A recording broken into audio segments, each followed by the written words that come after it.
கர்த்தருடைய நாமத்தை ஒருத்தன் தொழுது கொள்ளணும்னு சொன்னால் கர்த்தருடைய நாமத்தை பற்றி அவனுக்கு தெரிஞ்சிருக்கணும். கர்த்தருடைய நாமத்தை பற்றி அவன் தெரிஞ்சிருக்கணும்னு சொன்னால் கர்த்தருடைய நாமத்தை யாராவது ஒருவர் அவனுக்கு போதித்திருக்கணும். அப்போ தான் அவன் என்ன பண்ண முடியும், கேட்க முடியும். அந்த விஷயத்தை தான் வலியுறுத்தி வேதாகமம் நமக்கு சொல்லுது. என்ன சொல்லுதுன்னா, அவரை விசுவாசியாதவர்கள் எப்படி அவரை தொழுது கொள்ளுவார்கள்,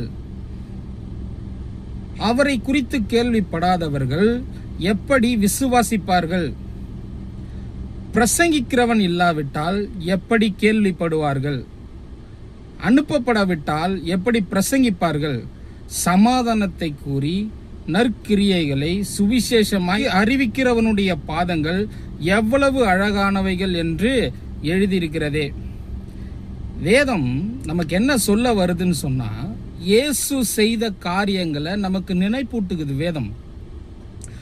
அவர் ஆலயத்துக்கு போனாரா? இயேசு தேவாலயத்துக்கு போனாரா? போனாரு. அது மட்டும் கிடையாது, தேவாலயத்துக்கு சீஷர்களோட கூட போறாரு. போனவர் அதோட நிப்பாட்டில் தேவனை குறித்து ஊர் ஊராக சென்று தேவனுடைய அன்பையும் அவருடைய இரக்கத்தையும் குறித்து அறிவிக்கிறவராய் இருந்தார் இயேசு. சீஷர்களுக்கும் அதை தான் அவர் சொல்லி கொடுக்கிறாரு. நீங்கள் உலகமெங்கும் போய் சகல சிருஷ்டிக்கும் சுவிசேஷத்தை பிரசங்கியுங்கள் அப்படின்னு சொல்லி இயேசு என்ன பண்றாரு, சொல்றாரு.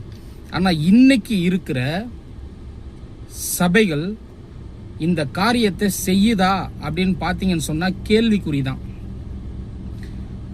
அநேக சபைகள் இன்னைக்கு இந்த காரியத்தை செய்ய மறுக்கிறாங்க. காரணம் ஏன் அப்படின்னு உங்களுக்கு நல்லா தெரியும். இன்னைக்கு இருக்கிற சபைகள் கூட்டத்தை என்ன பண்ணோம், என்னிடத்துல இவ்வளோ கூட்டங்கள் இருக்கு, என்கிட்ட இவ்வளோ ஜனங்கள் இருக்கு, அதை குறித்து அவர்கள் மேன்மை பாராட்ட ரெடியாக இருக்கிறாங்களே தவிர சுவிசேஷத்தை அறிவிக்கிறதற்கு அவர்கள் தயாராக இல்லை என்பதுதான் முக்கியமாக நம்ம கவனிக்க வேண்டிய விஷயம். ஏன்னா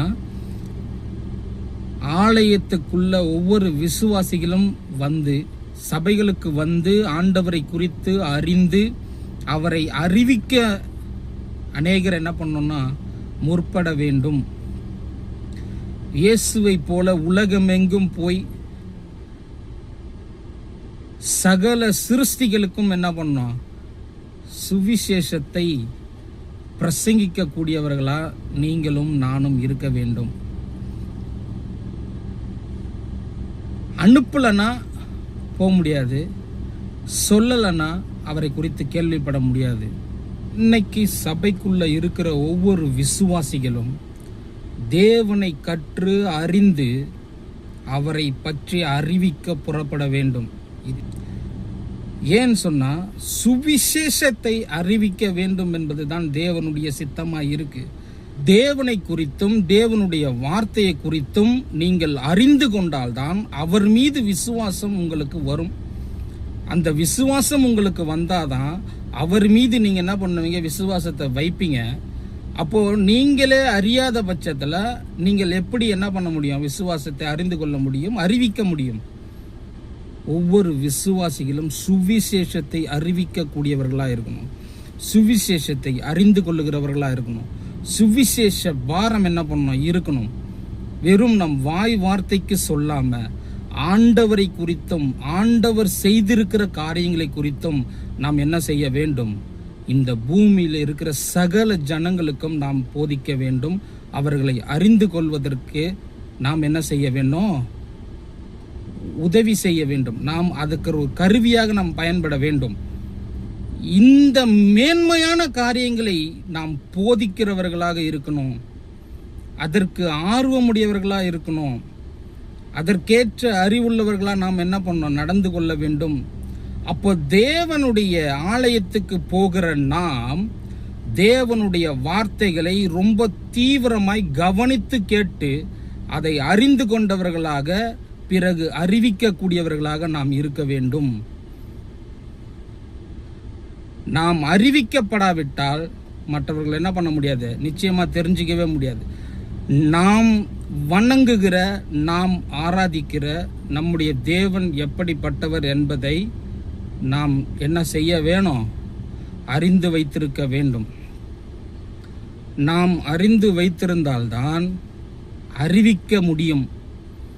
நாம் அறிவித்தாதான் அதை கேட்கிறவர்களுக்குள் விசுவாசம் வரும்.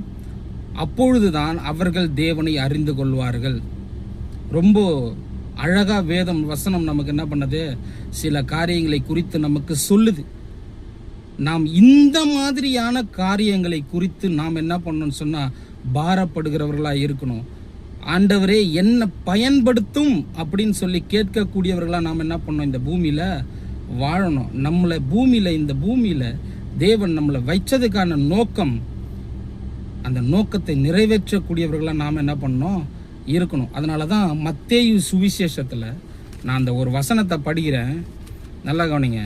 வானத்திலும் பூமியிலும் சகல அதிகாரமும் எனக்கு கொடுக்கப்பட்டிருக்கு. ஆகையால் நீங்கள் புறப்பட்டு போய் சகல ஜாதிகளையும் சீஷராக்கி பிதா குமாரன் பரிசுத்த ஆவியின் நாமத்தினாலே அவருக்கு ஞானஸ்தானம் கொடுத்து நான் உங்களுக்கு கட்டளையிட்ட யாவையும் அவர்களுக்கு கை கொள்ளும்படி அவர்களுக்கு உபதேசம் பண்ணுங்கள். இதோ உலகத்தின் முடிவு பரியந்தும் நான் சகல நாட்களில் என்ன பண்றேன், நானே உங்களோடு கூட இருக்கிறேன். சீஷர்களுக்கு சொல்லப்பட்ட விஷயத்தை சீஷர்கள் செய்தார்கள். அவர்கள் உலகம் எங்கும் புறப்பட்டு போய் சுவிசேஷத்தை பிரசங்கித்தார்கள். ஆனா அந்த சீஷர்களுக்கு அப்புறமா இன்னைக்கு நீங்களும் நானும் அவருக்கு சீஷர்களா இந்த பூமியில வாழ்ந்து கொண்டு இருக்கிறோம். அநேகர் என்ன பண்றாங்கன்னு சொன்னா அதோட நிப்பாட்டிடுறாங்க. ஆனா வேத வசனம் நமக்கு அதோட நிப்பாட்ட சொல்லல. நல்லா புரிஞ்சுக்கணும். சுவிசேஷத்தை இந்த உலகம் முழுக்க நாம் என்ன பண்ணிக்கிட்டே இருக்கணும், கொண்டு போய்கிட்டே இருக்கணும். இன்னைக்கும் ஆண்டவரை அறியாத மக்கள் அநேகர் இருக்கிறாங்க. அவரை பற்றி தெரியாதவர்கள் நிறைய பேர் இருக்காங்க. அவரை குறித்து நம்ம என்ன சொல்லணும், அவரை அறிவிக்கிறவர்களாக, அவரை குறித்து கேள்விப்படக்கூடியவர்களாக நாம் என்ன பண்ணணும், அவர்களுக்கு உதவணும். கர்த்தருடைய நாமத்தை தொழுது கொள்ளுகிற எவனும் ரட்சிக்கப்படுவன். அது இந்துவா இருக்கலாம், கிறிஸ்டியனா இருக்கலாம், முஸ்லீமா இருக்கலாம், யாராவனா இருந்துட்டு போட்டுங்க. ஆனா அதற்கு நாம் பயன்படுகிறோமா? இன்றைக்கு இருக்கிற காலகட்டத்தில் அவருடைய நாமத்தை, அவருடைய அன்பையும் அவருடைய இரக்கத்தையும், இப்படிப்பட்ட அவர் நமக்கு செய்த காரியங்களை சுவிசேஷமாக எழுதப்பட்டிருக்குதே, இந்த சுவிசேஷத்தை நாம் என்ன பண்றோம், மற்றவங்களுக்கு சொல்றோமா? அந்த பாரம் நமக்கு இருக்கா? உங்க சபையிலையும் என்னுடைய சபையிலையும் இன்னைக்கு எத்தனை பேர் அப்படி உருவாக்கி அனுப்பியிருக்கிறோம்? நாம சேர்த்து வைக்கிறதுக்கு பேரு சபை அப்படின்னு தான் எல்லாரும் நினைக்கிறாங்க. ஆனா வேத வசனம் என்ன சொல்லுதுன்னா, சேர்த்து வைக்கிறது இல்லப்பா, நீ என்ன பண்ண, கற்று அறிந்து நீ என்ன பண்ண, என்னை பத்தி அறிவிக்க கிளம்பு. தேவனுடைய வார்த்தையை சுவிசேஷமா அறிவிக்க நீ எத்தனை பேர் அனுப்பப்பட்டிருக்கிறாங்க, எத்தனை பேர் வெளியில போயிருக்கிறாங்க, எத்தனை பேர் தேவனுடைய வார்த்தையை அறிவித்து கொண்டு இருக்கிறாங்க. கூட்டம் காட்டுறதுக்கு பேர் இல்லைங்க, எத்தனை பேரை உருவாக்கி இருக்கிறோம், எத்தனை பேரை உண்டாக்கி இருக்கிறோம், எத்தனை பேரை தேவனை பத்தி அறியறதுக்கு நாம் ஒரு காரணமா இருக்கிறோம். அவருடைய ரத்தத்தை குறித்து, அவருடைய கிருபையை குறித்து, அவர் நமக்காக செய்தது குறித்து தன்னுடைய ஜீவனையே கொடுத்திருக்கிறாரு. சுவிசேஷமாய் அறிவிக்கப்பட்டது. பழைய ஏற்பாடை விட்டுட்டு புதிய ஏற்பாட்டுக்கு என்ன பண்ணிருக்கிறோம், இப்ப நம்ம மாறி இருக்கிறோம். இது எத்தனை பேருக்கு தெரியும்? பழைய ஏற்பாட்டுக்கும் புதிய ஏற்பாட்டுக்கும் மிகப்பெரிய வித்தியாசம் நடந்திருக்குது. இன்னைக்கு யாரும் தேவனை விட்டு தூரமா இருக்க வேண்டிய அவசியம் இல்லை. எல்லாரும் தேவனிடத்துல கிட்டி சேரலாம். இயேசு அந்த காரியத்தை செய்திருக்கிறாருங்கிறத எத்தனை பேர் இன்னைக்கு அறிவிக்க ரெடியா இருக்கிறாங்க? இல்ல எத்தனை பேர் அறிவிக்கிறாங்க? நீங்களும் நானும் தான். நீங்களும் நானும் தான் என்ன பண்ணோம், அவரை தொழுது கொள்ளுவதற்கு நீங்களும் நானும் தான் ஒரு காரணமா இருக்கணும். அவரை குறித்து அறிவிக்கக்கூடியவர்களா நாம் இருக்கணும்.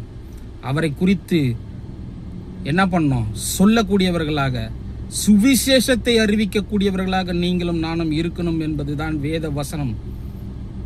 அதற்காக நாம் என்ன பண்ணோம், முயற்சி எடுக்கணும். God bless you. இன்னொரு வீடியோவில் சந்திக்கலாம்.